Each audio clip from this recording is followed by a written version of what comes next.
கந்தனிடம் செல்லுங்கள், என்ன வேண்டும் சொல்லுங்கள். கந்தனிடம் செல்லுங்கள், என்ன வேண்டும் சொல்லுங்கள்.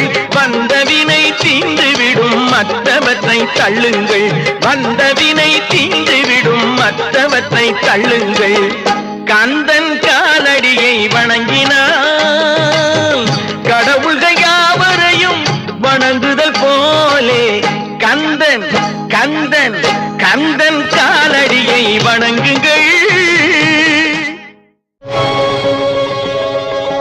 அம்மையானவன் எமக்கு அப்பனானவன்,